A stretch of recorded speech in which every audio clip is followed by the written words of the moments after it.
Les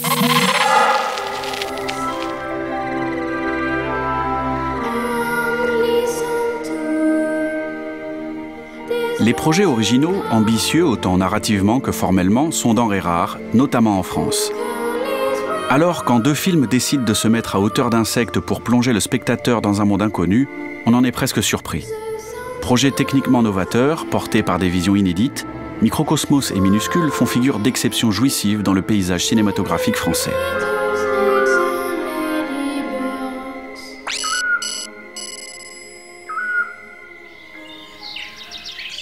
Pour nous conter la vie des insectes, les deux duos de réalisateurs Claude Nuritsani et Marie Perrenou et Hélène Giraud et Thomas Sabot prennent une décision radicale, celle de se passer de voix off ou de dialogue. Microcosmos est certes introduit par un court texte de Jacques Perrin. C'est une prairie au petit jour, quelque part sur la terre. Mais le reste du film, comme Minuscule, est muet. Muet, mais pas sans bande-son, tant celles-ci sont travaillées avec soin. Onomatopée, bruitage, musique, tout est fait pour nous immerger dans un monde foisonnant. Et ce choix de se passer de parole ramène surtout les deux films aux origines du cinéma, et notamment aux deux courants qui ont irrigué les premières années de cet art nouveau. À la fin du 19e et au début du 20e siècle, deux visions du cinéma s'affirment et vont construire le 7e art hexagonal, les vues des frères Lumière et les scénettes de Georges Méliès. Les premiers sont des inventeurs, le second, un magicien de cabaret. Et ils vont donc chacun s'emparer du cinématographe selon leurs inclinaisons personnelles. Les films des frères Lumière sont pour la plupart des vues, des instantanés de situations diverses, pensés et réalisés selon une vision de scientifique photographe. C'est-à-dire avec la volonté de capturer le réel, puis de le retranscrire sur grand écran. Des vues projetées qui font office d'attraction nouvelle. Voir un train débarquer sur une toile tendue et croire qu'il va traverser la salle, selon la légende des premières projections. L'intérêt réside alors dans l'expérience inédite vécue par le spectateur autant que dans le contenu. Du jamais vu, littéralement, permis par une performance technique nouvelle.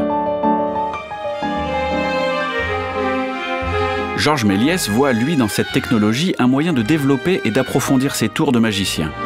On entre alors dans la pure fiction, quittant rapidement les rives du naturalisme pour aller vers l'imaginaire et le monde des effets spéciaux.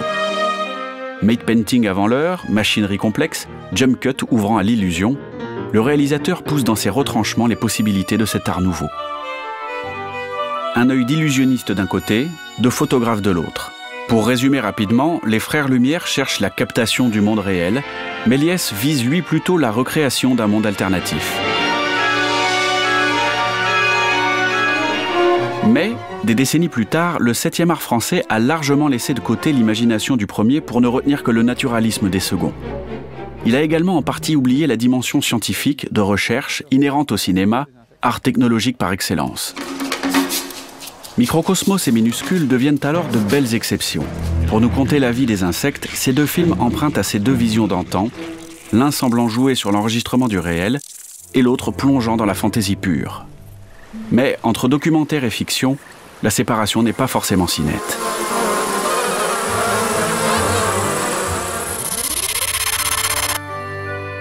Les vues Lumière font office de témoignages documentaires alors même qu'elles sont parfois mises en scène, reconstituées pour le bon déroulement de la captation, comme c'est le cas pour certaines versions de la sortie des usines Lumière. Il en est de même pour Microcosmos. Les réalisateurs ont construit un studio en campagne pour permettre leur tournage, avec des prises de vue étalées sur 3 ans. La production a reconstitué tout un écosystème naturel pour y intégrer machinerie de caméra complexe et spots de lumière essentiels au tournage. À la fin des années 90, il faut déployer des trésors d'inventivité pour se mettre à hauteur d'insectes, la technologie numérique et miniaturisée n'étant encore qu'à l'état de projet. Une caméra 35 mm face à un escargot, le challenge est énorme et il faut alors développer une caméra assistée par motion control afin de s'adapter au déplacement des insectes et gastéropodes. Tout se passe comme si on poussait la caméra avec cette commande. Ça, c'est les mouvements donc, de translation, avant, arrière, gauche, droite. Et cette tête-là enregistre donc les déplacements qu'on lui imprime et, via l'ordinateur, fait bouger la caméra sur son socle, 2-3 mètres plus loin, exactement dans les mêmes proportions. Ou, si on le souhaite, avec une amplitude 10 ou 100 fois moins grande. Pour faire monter et descendre la caméra, on a un système de pédales. Si on appuie sur la pédale de gauche, la caméra descend. Si on appuie sur la pédale de droite, la caméra remonte. Et on peut très bien doser avec les deux pieds, de telle sorte qu'on peut avoir des accélérations très, très progressives. Et combiner donc tous ces mouvements à la fois, en regardant sur le moniteur, évidemment, dans quel sens se déplace l'insecte, comment suit sa trajectoire. Caméras et insectes évoluent donc dans un environnement faussement naturel. Dès lors, à quel moment la reconstitution devient-elle fiction? Depuis les films de Robert Flaherty, la question est centrale dans le cinéma documentaire. Nanook, héros du quotidien ou héros de fiction? L'obstacle contre lequel lutte le scarabée a-t-il été posé par l'accessoiriste? L'insecte devient-il alors plus un acteur qu'un personnage? Difficile à dire. Mais c'est de cet entre-deux que surgit la magie de Microcosmos. Nous avions plusieurs scarabées sacrés, parce qu'ils se ressemblent beaucoup et qu'au fond, ils ont le même comportement. Et on s'est aperçu qu'il y en avait un qui était un acteur exceptionnel, qui n'avait jamais de stress, qui était très à l'aise devant la caméra, qui n'était pas gêné devant les éclairages lorsqu'il était nécessaire de mettre des petits éclairages d'appoint. Si la question de la fiction ne se pose évidemment pas pour Minuscule, les réalisateurs ont tout de même tourné en décor naturel avant d'incruster les insectes en images de synthèse. Un univers hybride donc, et un travail de longue haleine, minutieux, pour réussir à obtenir un résultat homogène. Captation du réel sur lequel on superpose une couche de fiction contre reconstitution du réel en tant que tel, insectes modélisés en post-production contre insectes réels qu'on manipule pour obtenir une action précise, la frontière entre fiction et documentaire est vite floue. L'essentiel demeure alors dans la vision portée par les auteurs et dans la capacité qu'ils ont à jouer sur la suspension d'incrédulité du public et à le convaincre de la véracité de ce qu'il voit, pour nous pousser à y croire, pour nous immerger dans un monde, dans une histoire, quoi qu'il arrive. Novateurs, les deux films développent une technologie de pointe. Ingénieurs et artistes travaillent de pair, c'est le propre du cinéma. Les techniciens permettent aux réalisateurs de s'exprimer, charge alors à eux de nous faire oublier cette dimension technique pour simplement nous raconter une histoire. À partir de là, c'est donc la mise en scène qui prend le relais. Et Microcosmos et Minuscule s'ouvrent de manière très similaire. Des plans larges tout d'abord, issus d'une vision humaine, de laquelle on se détache peu à peu, pour aller du macroscopique vers le microscopique.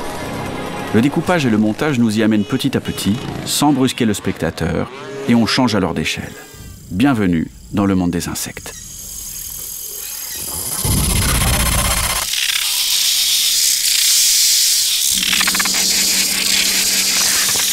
Si aventure et émerveillement sont les maîtres mots des deux films, Microcosmos et Minuscule, pour construire leur récit, empruntent des chemins très différents. Afin de remettre en scène le réel pour mieux le sublimer à l'écran, les réalisateurs de Microcosmos font le choix d'un procédé dramaturgique simple. 24 heures dans le monde des insectes, dans lequel ces derniers vivent, se déplacent, chassent, mangent ou se reproduisent. Un pitch de documentaire animalier à première vue donc, mais qui est transcendé par un véritable point de vue cinématographique.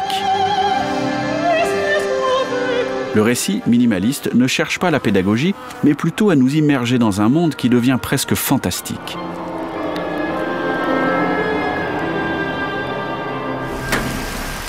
Ralenti, mouvement de caméra, plans très rapprochés et musique, les choix de réalisation donnent à ces insectes des allures de créatures grandioses, plus proches d'animaux mythologiques que de simples insectes. De par l'état de sidération dans lequel il plonge le spectateur, Microcosmos se place dans la droite lignée des visions d'un Willis O'Brien ou d'un Ray Harryhausen, et de toute la tradition des films de monstres qui se sont développés sur grand écran, jusqu'à l'apothéose qui est un certain film de Steven Spielberg.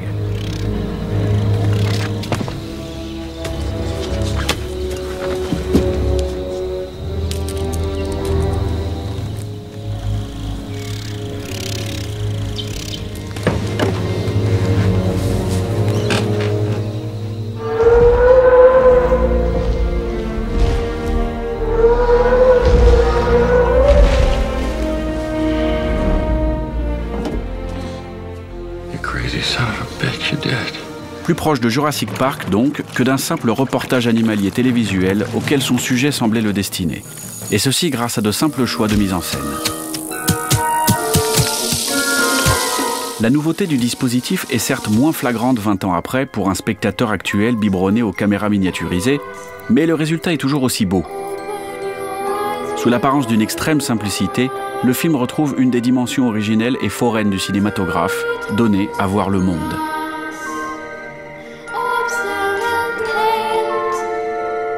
Si Microcosmos joue le gigantisme avec des animaux comme des demi-dieux, Minuscule prend un peu plus de recul, rendant aux insectes leur taille microscopique. Avec un minimum de gros plans, la réalisation laisse toute leur place au décor, et l'ample cinémascope donne des allures d'épopée aux aventures des personnages. Sans dialogue, le film se raccroche moins à Pixar et consorts qu'à des cartoons plus anciens, à ceux de la Warner par exemple, et notamment ceux de Tex Avery ou Chuck Jones, dans la dynamique de récit et d'humour.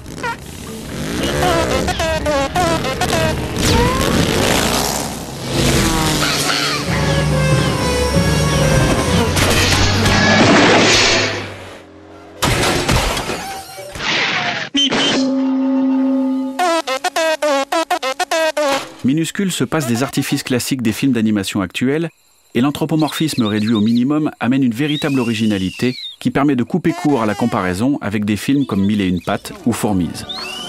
Le film développe alors son propre chemin et se rapproche du conte. Le scénario calque sa structure sur le schéma intemporel du parcours du héros de Joseph Campbell. Un véritable récit initiatique et mythologique pour l'héroïne, la petite coccinelle, qui lors de sa quête va traverser différents univers. Hélène Giraud et Thomas Zabo sont clairement cinéphiles et vont raccrocher Minuscule à plusieurs genres cinématographiques. Western, film de monstres, film de guerre, heroic fantasy ou encore horreur. Plus que des clins d'œil faciles, ces références à des archétypes permettent de développer les personnages et font surtout avancer l'histoire, chaque genre devenant une étape décisive sur le chemin de l'héroïne.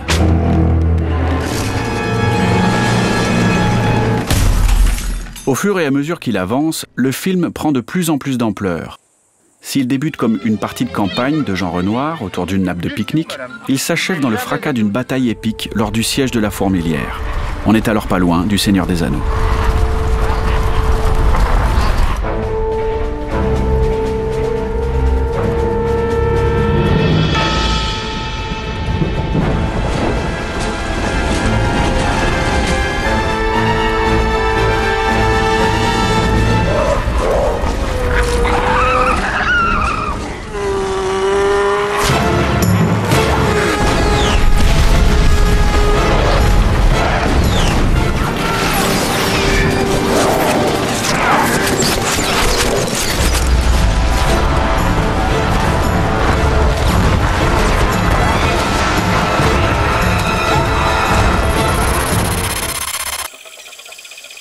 Sous couvert de films documentaires ou de récits initiatiques flamboyants, Microcosmos et Minuscule partagent le même objectif, celui de proposer au public un spectacle unique et grandiose.